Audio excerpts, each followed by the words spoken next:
Yon, primary type mga idol. Paano natin malalaman kung hindi na gumagana yung kanyang primary? Napakadali lang.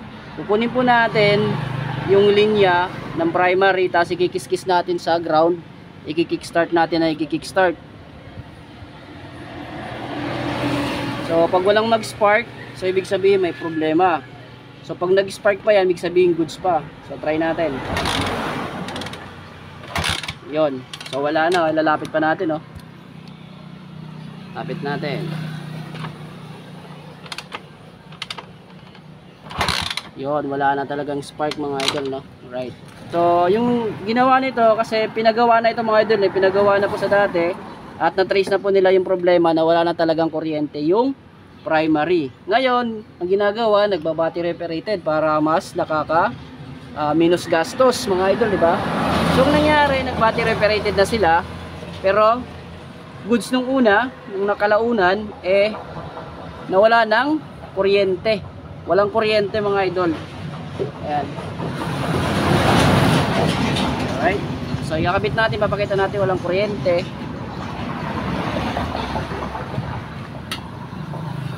Kasi ayaw nga mag-start.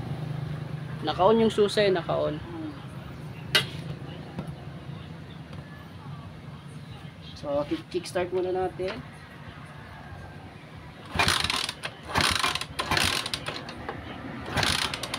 So ayaw. Check natin yung kuryente.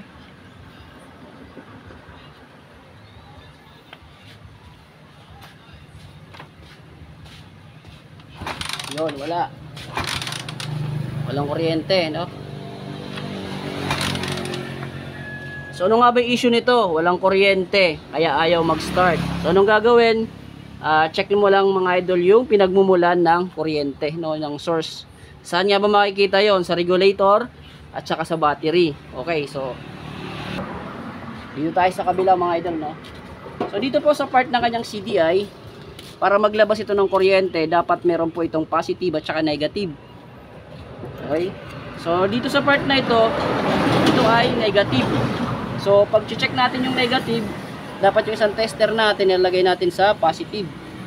Yon, so kinabit ko muna siya sa battery, sa positive. Yan.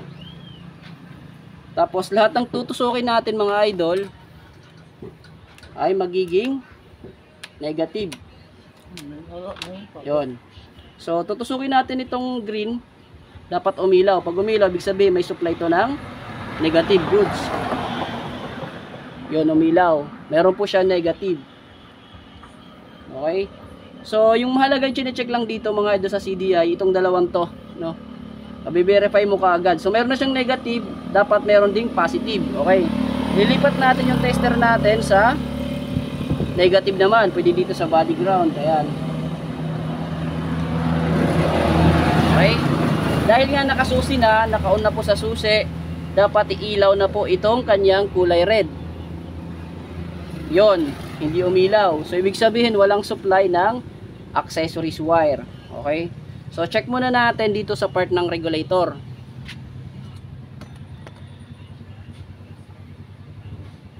Ayan, so baka na-encounter nyo ito sa motor nyo, no? Huwag kayong mag-alala, mataranta, kasi basic lang ito. Okay, so tusukin natin yung red at ipapa-kickstart natin. Kickstart yan.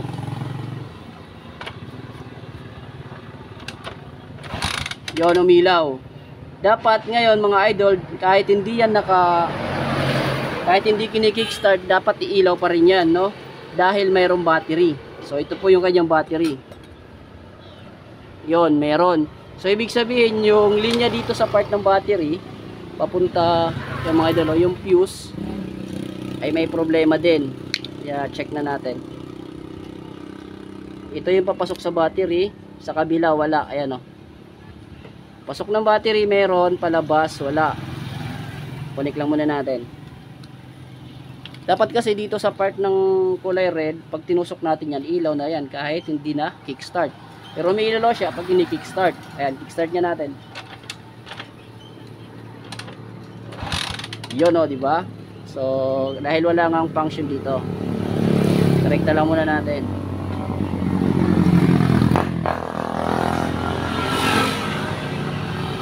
So may problema na yung kanyang fuse, papalitan na lang natin yan. So ngayon i-diretso muna natin. Yun, no? Meron? Dito? Meron na, di ba? Alright. Okay. So dapat dito sa kulay red ay sa kulay black na ito ng ating sa ating regulator ay may red din po yan kasi naka-on na po sa susi, dapat iilaw yan. So ayun, walang connection. Check dito. Then dito sa part ng ating CDI, check natin, wala din. So ibig sabihin walang supply mula doon po sa susi, mga idol. Dito sa ignition switch, tignan natin kung bakit. Yun oh, nagkaroon. Ayan oh. Umilaw, ginalaw ko lang yung ignition switch, nawala na naman, ayun oh. So nandito lang yung problema ng kanyang motor. So part na ito mga idol ay natawan na lang kami ng may-ari kasi yung pinaka problema ng kanyang motor ay yung kanyang ignition switch. Dahil nga ilang araw nang nakatambay yung kanyang motor, sa susian lang pala yung problema. At napansin din namin noong binaklas ko po yung kanyang tangke at saka yung upuan ay nakita natin na magulo po yung pagkaka-wiring. Ayan nyo, kita nyo naman mga idol. Kaya isa sa ayos natin yan at dito po sa part ng switch ay re-recta lang muna natin. Kasi wala pa daw si tropa ang budget pambili ng kanyang ignition switch. So i-recta muna natin at talagan na lang natin ng temporary switch. Yun, tapos ayusin natin yung pagkakatape at okay na to. So ayun ginawa natin mga idol, kinonik muna natin yung rail at saka block, yung accessories wire. Nalaga na. Ayan, meron na, di ba? Alright. Then dito sa kanyang indicator may supply na po lahat ng accessories. Ayan. Dito, check natin yung accessories. Meron na. Dito sa part ng regulator, meron na. Yun. So guys, sabi ko, huwag kayo mataranta pag may ganito kayong naka-encounter. Dahil basic lang yan mga idol. Dapat alam lang natin yung basic kung paano tumakbo po yung wiring. Yun, alright. So, may kuryente na to. Check na natin. Pandarin na natin. Moment of truth. Kadakot lawas ano, tagiya.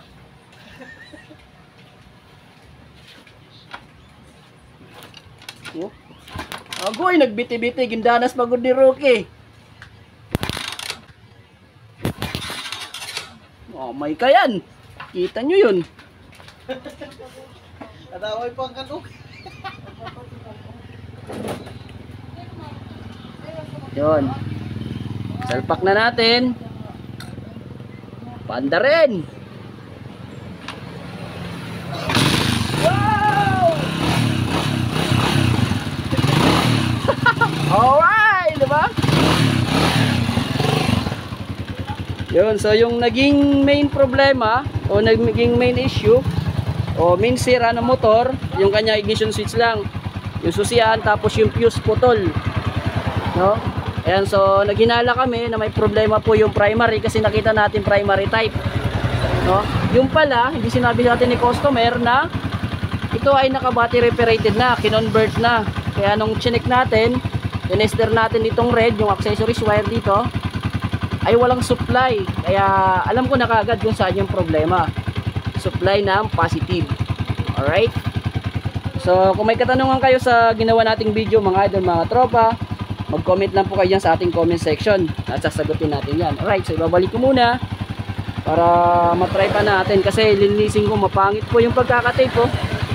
Yan, ayusin natin yung pagkakatape pati dito. Yan, ayusin natin. Alright, so ayusin ko muna. Yun, okay na mga idol. May sticker pa yan, no? Wow. Alright.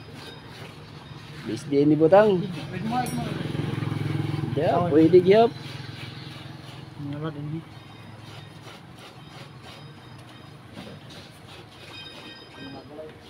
Dito na. Ayun na, umaandar na.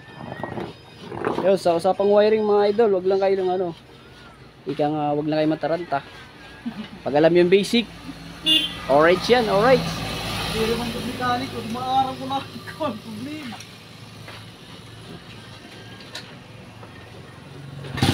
Yun, oh. One click.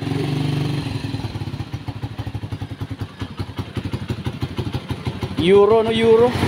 SYM. YM 150. Pagpakati na, pagpakati na. Pampanga.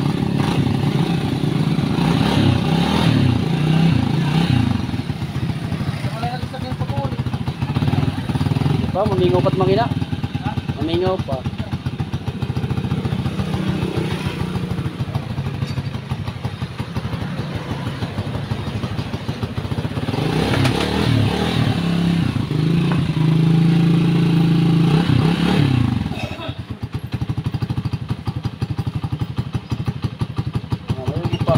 Pabre ni hindi ka nagbinagtas. Ay, sige.